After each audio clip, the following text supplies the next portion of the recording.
माय माऊली नमस्कार. विविध ग्रंथातील महान संत महिमा ग्रंथमधून आपण विविध संतांचा महिमा जाणून घेत आहोत. त्यातील एक श्री संत मुक्ताबाई महिमा भाग 8 कथासार अभिवाचन करते. आजची गोष्ट एका बळीची गुरुदक्षिणा हवी. चांगदेव आत्मभक्ती सुख अनुभवत होते. आत्म चर्चा ऐकत होते. त्यांना समाधान लाभत होते. त्यांच्या अंतरीच्या कळा निवत होत्या. गुरुपदेशाशिवाय सारे व्यर्थ होते. गुरुप्राप्तीसाठी त्यांचे मन आसुसले होते. त्यांनी मुक्ताबाईच्या चरणी सर्व अर्पण केले होते. आपण किती कोरड्या होते मुक्ताबाईने दाखवून दिले. आता ज्ञानदेवांना आगणितपणे शरण जाऊन गुरुपदेश घ्यायचाच या निश्चयाने चांगदेव ज्ञानेश्वराकडे आले. ज्ञानदेवांना चांगदेव म्हणाले, 1400 वर्षानंतर आता उपरती झाली आहे. अंतकरण कोरडे वाटते. आत्म्याचा कोंडमारा होतोय. आत्मारामाच्या भेटीसाठी त्या आत्म्याचे चालू असलेले आक्रंदन ऐकू येते. एकाकी सूक्ष्म निरस जीवन आता मला असह्य झाले. माझ्या जीवनात आत्मज्ञान प्राप्तीची पहाट कधी उजाडेल ती प्राप्ती झाल्याशिवाय मी येथून जाणारच नाही.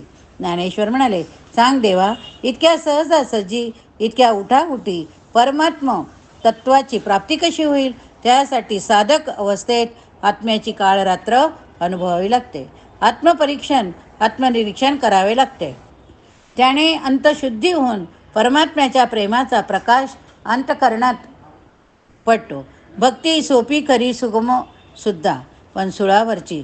साधकाला त्यासाठी गुरुपदेश देऊन आत्मविवेकाचे निरूपण करण्यापूर्वी एक दिव्य करावे लागते. अशी आहे तुमची तयारी? हो हो हो. कोणतेही दिव्य करायला, कशाचेही मोल द्यायला तयार आहे मी. चांगदेव अतिशय अधीरतेने म्हणाले, तुला प्रथम एक बळी देण्याची गरज आहे. ज्ञानदेव स्मित करीत म्हणाले, हो हो, एकच काय हवे तेवढे बळी आणून ठेवतो उद्याच तुमच्यासमोर. चांगदेवाच्या बालसदृश ज्ञानाचे मुक्ताबाईला कौतुक वाटले. ज्ञानदेवाच्या चेहऱ्यावर हसू फुटले. चांगदेव अधीरतेने आपल्या मुक्कामी आले. एकेका शिष्यांना जमवले. शिष्यांना म्हणाले, माझा पुत्र होता शिष्यांनो, आजपर्यंत आजचे न राखता मी तुम्हाला सर्व दिले. तुमचे संगोपन केले. मी कधीच काही मागितले नाही, पण आज मागणार आहे. आज तर हो हो हो गुरुजी, तुम्ही म्हणाल ते द्यायला अगदी प्राण ओळून टाकायचे सुद्धा आम्हा सर्वांची तयारी तुमच्यासाठी. चांगदेव म्हणाले, सर्वांनी प्राण देण्याची गरज नाही. मला तुमच्यातला फक्त एक बळी हवा. बोला, कोण तयार? सारे शिष्य शांत, कोणी काही बोले ना. चांगदेवच म्हणाले, सकाळपर्यंत सांगा. सकाळ झाली. चांगदेवाने शिष्यांना हाक मारली, पण सारे शिष्य रात्रीच पळून गेलेले. ते एकदम खचले. शेवटी स्वतःचाच बळी द्यायचा निश्चय करून ते ज्ञानदेवापुढे आले व म्हणाले, ज्ञानदेवा, आजपर्यंत मी व्यर्थ अभिमान वाहिला, पण मी हरलो. आता माझाच बळी आपण घ्यावा ही विनंती. चांगदेवाच्या ह्या बालसुलभ स्वभावाची निरागसपणाची ज्ञानदेवांना मुजगटले. ज्ञानदेवांना कळवळा येऊन ते म्हणाले, चांगदेवा, परमार्थात बोलणे वाच्यार्थाने बोलू घेऊ नये. परमार्थात लक्षणाने व्यंजनाने बोलतात.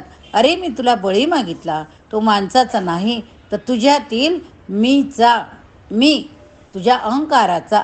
पत्रातील 65 ओव्यांमधून मी हेच सांगितले होते. चांगदेवाने त्या न कळालेल्या गहनगुढ ओव्यांचे निरूपण करण्याची ज्ञानदेवांना विनंती केली. ज्ञानदेवाने मुक्ताबाईस निरूपण करायला सांगितले. त्या दिवसापासून मुक्ताबाईच्या पुढे चांगदेवाची ज्ञानसाधना सुरू झाली. ती चांगदेवाची खरोखरीच गुरु झाली. चांगदेवाने मुक्ताबाईचे पाय धरले हो. त्यांच्या चरणावर मुक्तपणे अश्रूंचा अभिषेक केला.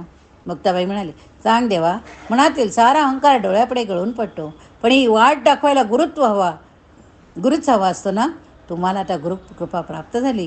तुम्हाला अंतरात्म्याची हाक ऐकू आली. आता लवकरच आत्मा परमात्मा मिलनाचा सोहळा अनुभवायला येईल. आता गोष्ट आहे, ताटी उघडा ज्ञानेश्वरा. ताटी उघडा ज्ञानेश्वरा. विठ्ठलपंत आणि रुक्मिणीबाई मुलांना भूमीवर सोडून अनंताच्या प्रवासाला निघून गेले. तेव्हा मुक्ताबाईचे वय होते फक्त 4 वर्ष.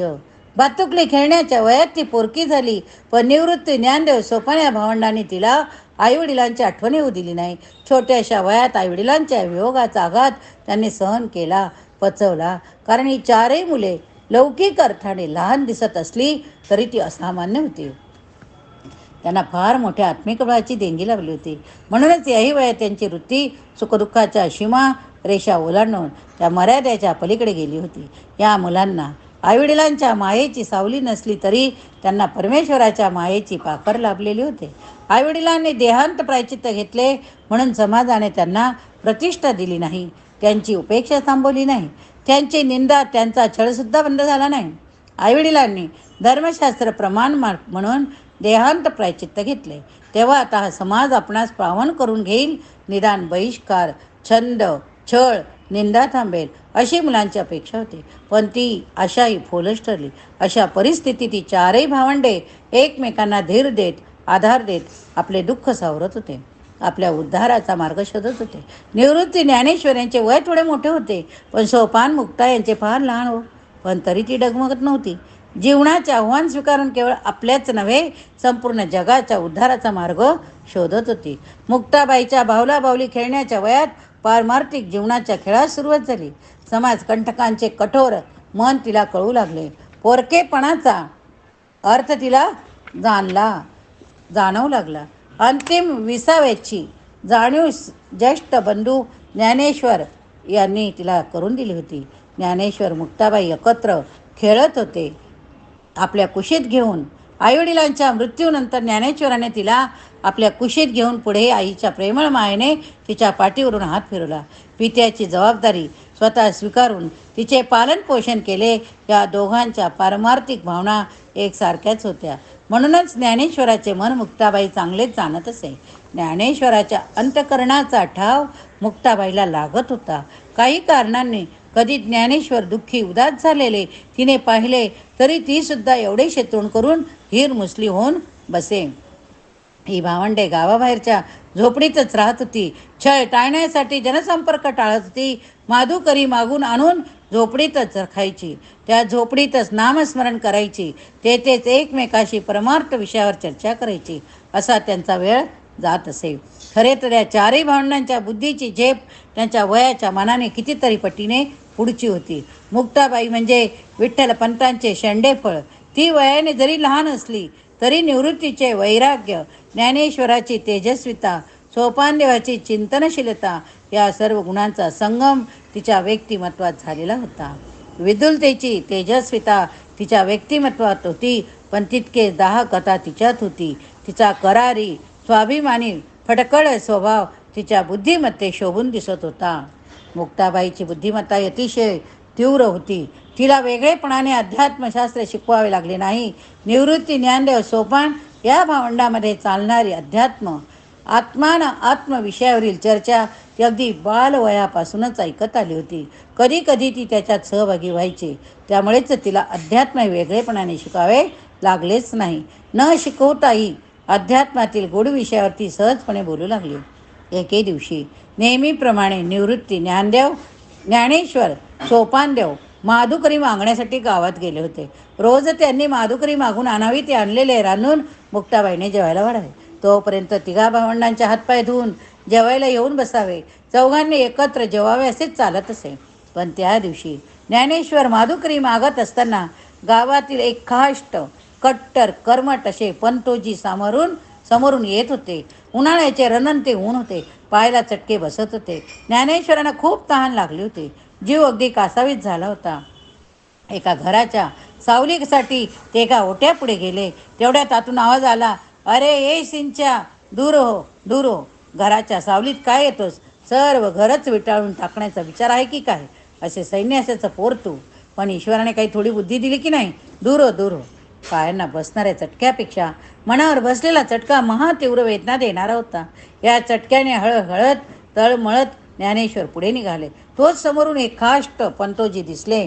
त्यांच्या हातात पूजेचे ताट होते. सिद्धेश्वराच्या मंदिरात पूजेसाठी ते निघाले होते. चुकून ज्ञानेश्वरांची सावली त्यांच्या अंगावर पडली. झाले. त्यांची तळपायाची आग मस्तकात गेली. तोंडाने शिवनाम घेण्याऐवजी शिव्यांची लाखोळी त्यांनी सुरू केली. हो, अद्वा बोलू लागले. ते म्हणाले, हे संन्यासाचं पोर, समासाने बहिष्कृत केलेल्या कुटुंबातलं पोर, परी व्यक्त केलेला एक क्षुद्र जीव. पण हिंमत बघा. मंदिरात जाऊन हा म्हणे लोकांना तत्त्वज्ञान सांगतो, लोकांना भुरळ घालतो, लोकांना भजनी लावतो. पण अशा पापी प्राण्याच्या नुसत्या सावलीच्या स्पर्शाने चांगल्या चांगल्यांना महारोग होईल, महारोग. शिव शिव शिव शिव. आता मला परत शैचल स्नान केले पाहिजे. आधीच चटका खाऊन हळव्या झालेल्या मनावर मिठाचे पाणी टाकून आसुटाचा फटका मारण्यासारखे हे बोलणे होते. ज्ञानेश्वराच्या सहनशीलतेची हद्द संपली. रागाने ते मनातून भयंकर धुमसू लागले. माघारी वळले. तडक आपल्या झोपडीत गेले.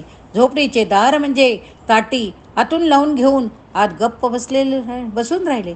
थोड्या वेळात निवृत्ती सोपाने आले. मुक्ताबाईने जेवायला वाढून घेतले. निवृत्ती सोपान येऊन बसले. मुक्ताबाईने ज्ञानेश्वरांना हाक मारली. ज्ञानेश्वर आले नाही. ती उत्तर आले नाही. थोडा वेळ थांबून ती परत म्हणाली, ज्ञानोबा दादा जेवायला वाढले आहे, लवकर चल. तरी उत्तर नाही. ज्ञानेश्वर जेवायला आले नाही. परत ती म्हणाली, ज्ञानोबा दादा असे काय करतो? आम्ही खोळंबला हो ना तुझ्यासाठी. चल लवकर पाहू. हो का चूक नाही. ज्ञानोबा दादा पाय फार पोळलेत का तुझे? अरे मग जेवण झाल्यावर तेल लावून चोळून देते की मी. पण तरी ज्ञानेश्वर बोले नाही ना. मुक्ताबाईच्या अनेक प्रकारे विनवण्या केल्या. परोपरीने समजावले. पण छे ज्ञानेश्वर आत जाऊन ते फुरमुडून बसला. ते काही केल्या दार ताटी उघडायला तयार नाही. ज्ञानेश्वराच्या मनात विचार येत होते, आपण काय कुणाचे घोडे मारले? आपण शब्दाने कुणाला कधी दुखवत नाही. साऱ्या समाजावर प्रेम करतो. त्यासाठी किती यातना सोसतो. समाजाकडून होणारा त्रास, उपहास, उपेक्षा सहन करतो आणि खऱ्या धर्माचे त्यांना निरूपण करतो. कोणाला कशाचीच तोशीच देत नाही.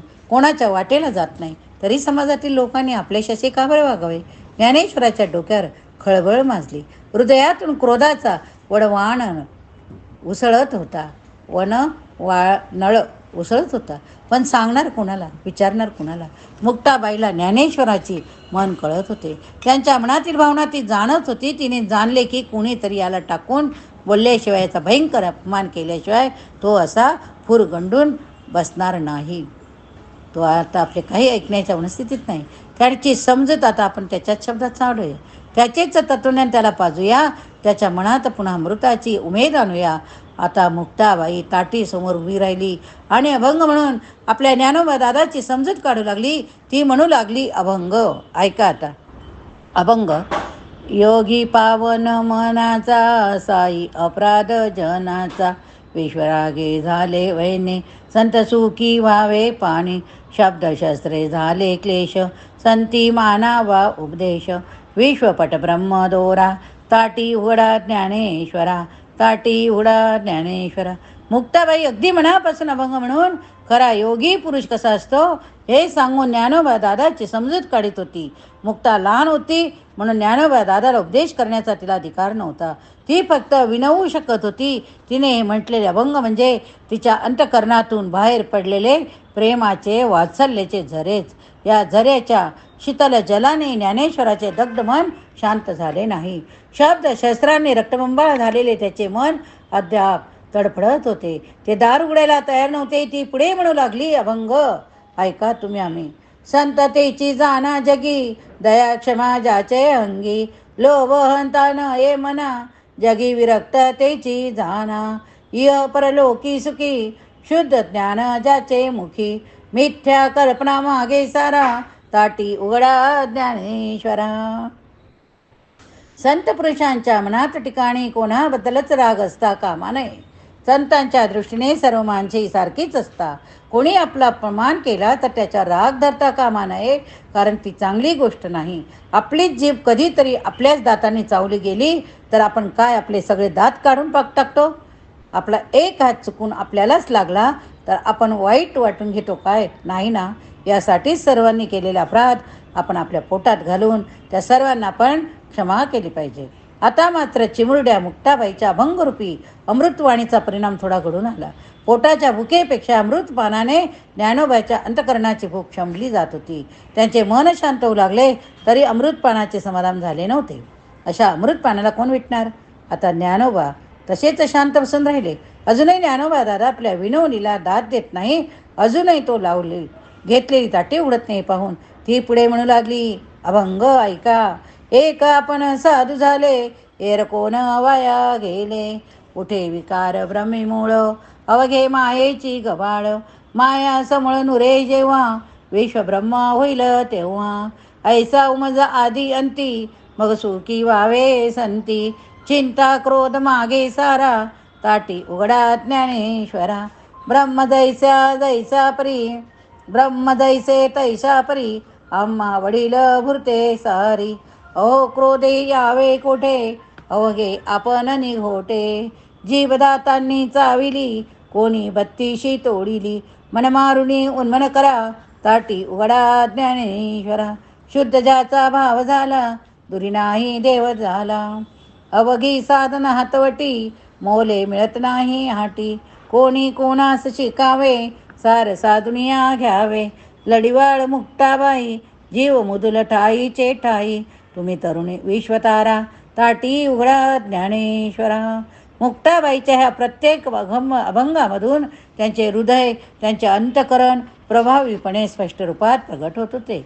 अनेक दृष्टांत देऊन, अनेक उदाहरणे सांगून, अनेक दाखल्यांच्या साह्याने मुक्ताबाईंनी ज्या प्रकारे ज्ञानेश्वरांची समजूत काढण्याचा यशस्वी प्रयत्न केला, त्यावरून त्या लहान वयात तिच्या बुद्धीची झेप केवढी मोठी होती, तिच्या विचारांची परिपक्वता केवढी, याचे आपल्याला दर्शन घडते.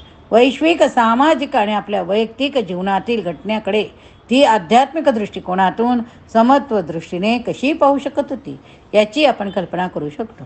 मोठा भाऊ रुसून बसला आहे, धाकटी बहीण लढिवाळपणे त्याची समजूत काढत आहे, हे आपल्याला दिसत असतानाच बालवयातील तिच्या परिणामता प्रौढत्वाची साजेची तिची आध्यात्मिक समजही आपल्या अनुभवास येऊ शकते.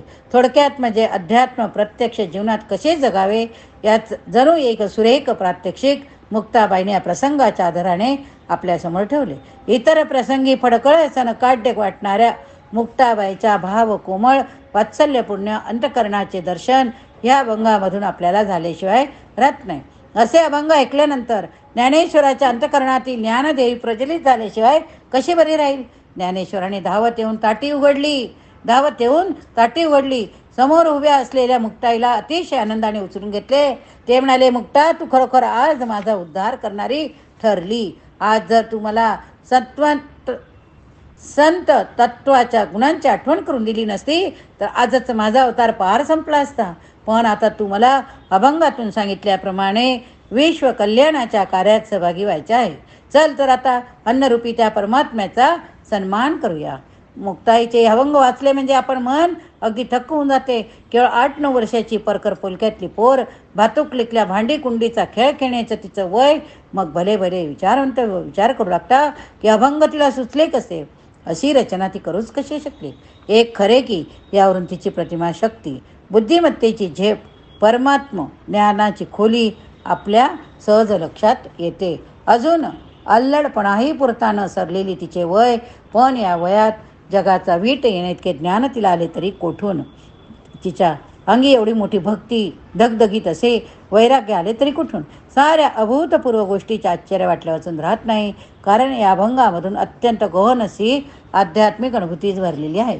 चारही भावंडांची प्रत्यक्षातले प्रत्येक म्हणजे मौलिक लौकिक जीवनही एकमेकाशी एकरूप झालेले आहे.